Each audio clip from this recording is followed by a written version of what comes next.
24 सितंबर को लद्दाख में हुई पुरतशद्दुद झड़पों और पुलिस फायरिंग ने न सिर्फ इस छोटे मगर हसास खित्ते को हिलाकर रख दिया था, बल्कि अवामी मुतालबात, रियासत, मरकज और आईनी हुकूक के मौज़ूआत पर एक तवील बहस को जन्म भी दिया। अब इस पूरे मामले की मुकम्मल तहकीकात सामने लाने के लिए एक अदालती तफ्तीशी कमीशन ने गवाहों के ज़बानी बयानात और रिकॉर्ड करना शुरू कर दिए हैं। एक ऐसा मरहला जो वाक़यात के पसे पर्दा हक़ाइक़, जिम्मेदारियों और मुमकिना गलतियों को बेनकाब कर सकता है। यानी जो कुछ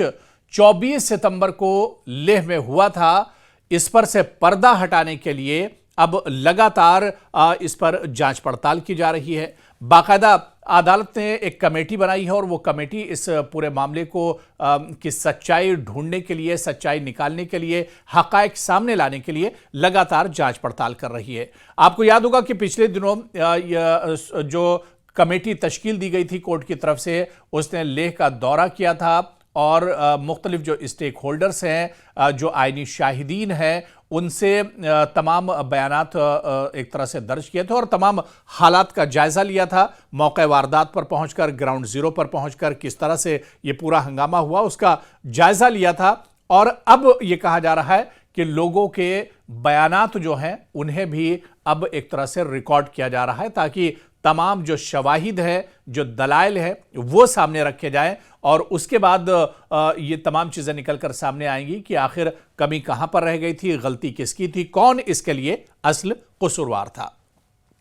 क्योंकि 24 सितंबर 2025 को लद्दाख के लिए शहर में रियासती दर्जे और छठे शेड्यूल यानी 6 शेड्यूल के तहत खुद मुख्तारी का मुतालबा करने वाले मुजाहिरीन यानी एहतजाजी और सिक्योरिटी फोर्सेस के दरमियान तसादुम हो गया था। जो एहतजाज हो रहा था वो पुरतशद्दुद हो गया था और इस दौरान पुरतशद्दुद झड़पों और पुलिस फायरिंग से चंद मुजाहिरीन हलाक हुए और मुतादिद जख्मी हो गए थे, जबकि सरकारी और निजी अमलाक को भी नुकसान पहुंचा था। हालांकि इससे पहले लद्दाख में इस तरह के हालात कभी नहीं देखे गए। ये मुजाहरे बुनियादी तौर पर इंतजामी ताकत में इजाफा, मकामी नुमाइंदगी और ख़ास आइनी तहफ़्फ़ुज़ात की मांग के गिर्द घूम रहे थे, जिसकी वजह से मकामी नौजवानों और रहनुमाओं में बेचैनी बढ़ी हुई थी।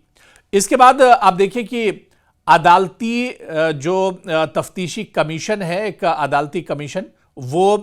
एक तरह से बनाया गया कि एक अदालत की जो कमेटी है वो तमाम हालात का जायज़ा लेगी। हादसे की शफाफ और अदालती सतह पर जांच के लिए ये कमीशन कायम किया गया, जिसकी सरबराही साबिक सुप्रीम कोर्ट जज जस्टिस BS चौहान कर रहे हैं। दरअसल ये कमीशन पहले तहरीरी बयानात और दस्तावेजी शवाहिद पहले ही जमा कर चुका है। इस कमीशन ने बाकायदा लेह का दौरा किया, कई दिनों तक लेह और वहाँ के आसपास के इलाकों का दौरा किया। ग्राउंड ज़ीरो पर यह कमीशन रहा और वहाँ पर जो हक़ाइक़ देखे, जो तमाम चीज़ें थीं, उन्हें एक तरह से कलमबंद किया। और अब जो अहम मरहला शुरू हो रहा है इस पूरे मामले में, वो ओरल यानी ज़बानी गवाहों की रिकॉर्डिंग है और ये गवाही वो लोग, उन लोगों के बयानात होंगे जो वाक़ये के दिन वहां पर मौजूद थे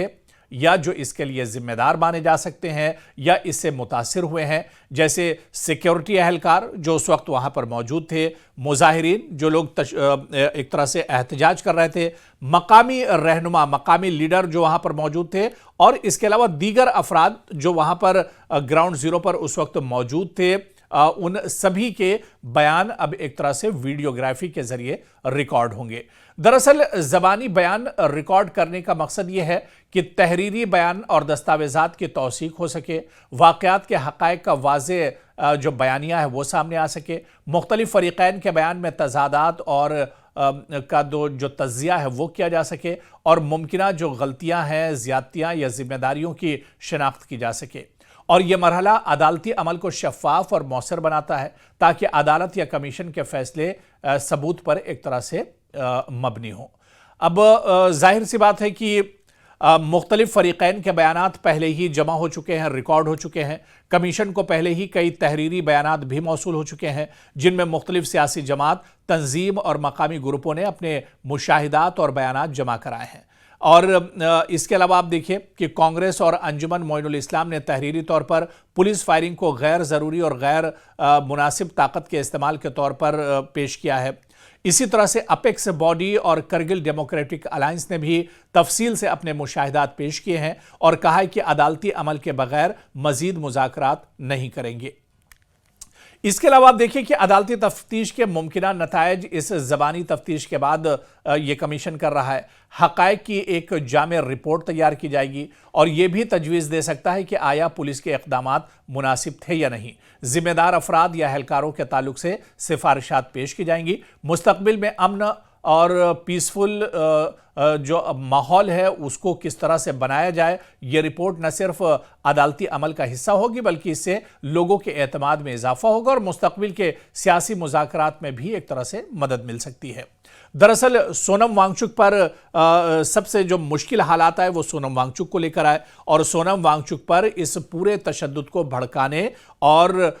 जिस तरह से हालात बने इस तशद्दुद के बाद उस सब का ठीकरा सोनम वांगचुक पर फोड़ा गया और सोनम वांगचुक पर बाकायदा NSA लगाया गया और उन्हें जोधपुर जेल मुंतकिल कर दिया गया। तो सोनम वांगचुक का मामला अभी हालांकि सुप्रीम कोर्ट में है, सुप्रीम कोर्ट में उस पर लगातार सुनवाई चल रही है और इस तरफ लेह इस पूरे पुरतशद्दुद एहतजाज को लेकर, इस पूरे वारदात को लेकर लगातार इस पर जांच पड़ताल भी चल रही है। यानी लद्दाख के 24 सितंबर की फायरिंग एक नागुज़ीर मोड़ था जिसने अवामी मुतालबात, रियासती ताकत और आईनी हुकूक के बीच के खलीज को बेनकाब किया है। अब जब अदालती कमीशन ज़बानी गवाह रिकॉर्ड कर रही है और तो ये मरहला न सिर्फ अदालती शफाफियत के लिए अहम है बल्कि मुस्तक़बिल में उम्मीद, इंसाफ और पायदार सियासी हल के राहें भी इससे खुल सकती हैं। यानी जो कुछ 24 सितंबर को लेह में हुआ था इस पर से पर्दा हटाने के लिए अब लगातार इस पर जांच पड़ताल की जा रही है। बाकायदा अदालत ने एक कमेटी बनाई है और वो कमेटी इस पूरे मामले को की सच्चाई ढूंढने के लिए, सच्चाई निकालने के लिए, हक़ाइक़ सामने लाने के लिए लगातार जांच पड़ताल कर रही है। आपको याद होगा कि पिछले दिनों जो कमेटी तश्कील दी गई थी कोर्ट की तरफ से, उसने लेह का दौरा किया था और मुख्तलिफ जो स्टेक होल्डर्स हैं, जो आईनी शाहिदीन हैं, उनसे तमाम बयानात